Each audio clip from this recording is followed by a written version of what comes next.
शाम ढल रही थी। आसमान पूरा काला पड़ चुका था, शायद बारिश आने को बेकरार है। चांदनी आसमान की तरफ देखे जा रही थी। मन ही मन खुश हो रही थी क्योंकि ठंडी हवा चांदनी को बेहद पसंद थी। चांदनी आईने के सामने बन संवर रही थी। 3 बार तो साड़ियां चेंज कर चुकी थी। चांदनी को साज श्रृंगार का बहुत शौक था। आज उसे मिसिस कपूर की बेटी की शादी में जाना था।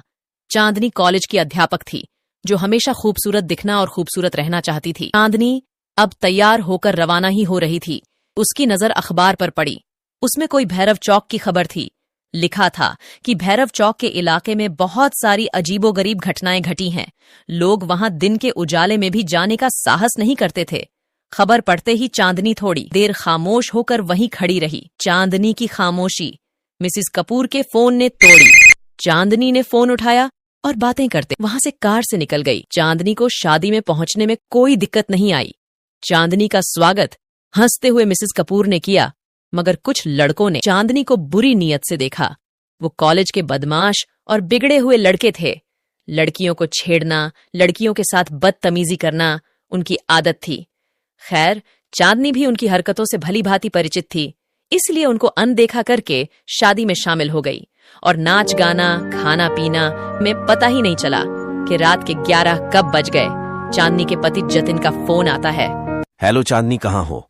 मैं शादी में आई थी पर बहुत देर हो गई है। बस मिसेस माथुर के साथ अब निकल ही रही हूँ। चांदनी ने बातें खत्म करके फोन रखा और चांदनी ने मिसेस कपूर को बाय किया और मिसेस माथुर को ढूंढने लगी, मगर पता चला कि मिसेस माथुर तो घर जा चुकी है। चांदनी सोचने लगी, अब अकेली घर कैसे जाऊंगी? तभी अचानक से तेज बिजली कड़की। शायद थोड़े समय में बारिश होने वाली है। चांदनी वहां से अकेली निकल गई, मगर वो बदमाश लड़के चांदनी की हर हरकत पर नजर रखे हुए थे। चांदनी ने बस थोड़ा सा ही फासला तय किया था कि तभी हल्की हल्की बारिश आने लगी। चांदनी की कार थोड़ी आगे बढ़ी ही थी कि तेज बारिश शुरू हो गई। चांदनी बारिश की बूंदों को चीरती हुई आगे बढ़ रही थी। चांदनी का आगे बढ़ने का फैसला सही था क्योंकि बारिश बंद हो चुकी थी। चांदनी हल्के मन से ड्राइव कर रही थी, मगर लगता है आज का दिन चांदनी के लिए सचमुच भारी था क्योंकि सामने ट्रैफिक जाम था। गाड़ियों की लंबी लाइन लगी थी। इसे पूछा तो पता चला आगे का रास्ता पूरा ब्लॉक हो चुका है। जब तक रास्ता साफ नहीं होगा तब तक ट्रैफिक जाम रहेगा और रास्ता साफ होने में सुबह भी हो सकती है। सुबह का नाम सुनते ही चांदनी के होश उड़ गए। तभी चांदनी देखती है कि कुछ गाड़ियां कच्ची सड़क की तरफ जा रही हैं। भैया, ये कच्ची सड़क कहाँ जाती है? ये कच्ची सड़क शहर जाती है बहन जी। उसने सोचा कि कब तक अकेली रास्ता साफ होने का इंतजार करूंगी। वो भी कच्ची सड़क की तरफ जाने लगी। गाड़ियों के साथ गाड़ी चलाकर शहर वाले रास्ते जा पहुंची। आगे बढ़ तो रही थी, मगर खौफ अभी भी सर पर मंडरा रहा था क्योंकि वो आगे चल रही गाड़ियों के सहारे जा रही थी। आगे चलने वाली गाड़ियों की रफ्तार तेज होती है। वो सब चांदनी की कार से आगे बढ़ जाती है। चांदनी भी उन तक पहुंचने के लिए अपनी गाड़ी की स्पीड बढ़ाती है, मगर गाड़ी अचानक से बंद हो जाती है। गाड़ी बंद होते ही चांदनी वहां अकेली रह गई थी।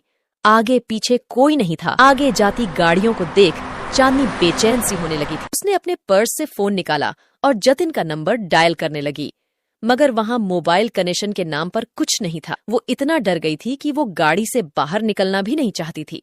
बस गाड़ी स्टार्ट करने में लगी थी, मगर गाड़ी स्टार्ट नहीं हो रही थी। अचानक से चांदनी की नजर उसके पर्स पर जाती है और उसमें एक तावीज दिखता है। वो तावीज जो चांदनी की माँ ने आखिरी सांस लेते वक्त दिया था और कहा था कि ये तावीज बुरे वक्त में तुम्हारी हिफाजत करेगा। चांदनी ने तुरंत तावीज लिया और आंखें बंद करके फिर से गाड़ी स्टार्ट करने की कोशिश करने लगी। माँ का दिया तावीज काम कर गया और गाड़ी एक झटके में स्टार्ट हो गई। चांदनी की तो जान में जान आ गई। चांदनी तावीज की शक्ति से अचंभित हो गई। वह समय व्यर्थ किए बिना जल्दी और भैरव चौक के रास्ते पर जा पहुंची, जहां पर भूत चुड़ैल जैसी वारदातें हुई थी जुगनू। ओकी टमटमाटी रोशनी के अलावा कुछ दिखाई नहीं दे रहा था। तभी सामने से सफेद रंग की कुछ धुंधली धुंधली आकृत याती दिखाई दी। अंधेरे में सफेद रंग साफ साफ दिख रहा था। अब वो आकृतियां चांदनी की गाड़ी के आगे पीछे मडराने लगीं। चांदनी घबरा के जोर जोर से चिल्लाने लगी, बचाओ बचाओ। चांदनी चिल्लाती रही। तभी गाड़ी का दरवाजा अचानक कसे खुल गया और भूत ने चांदनी का हाथ पकड़ के एक झटके में बाहर फेंक दिया।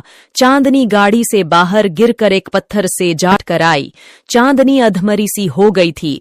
सफेद कपड़े पहने हुए एक भयानक भूत हाथ में चक्कू लेकर खड़ा था। चांदनी समझ गई, ये तो वही लुटेरा भूत है जो सोने के जेवर लूट लेता है। चांदनी लुटेरे भूत का इरादा समझ गई और वहां से भागी, पर उस भूत ने चांदनी को पकड़ लिया। बचाओ बचाओ। चांदनी चिल्लाने लगी। भूत ने हंसते हुए कहा, यहाँ तुम्हें बचाने कोई नहीं आएगा, चिल्लाओ जितना चिल्लाना है।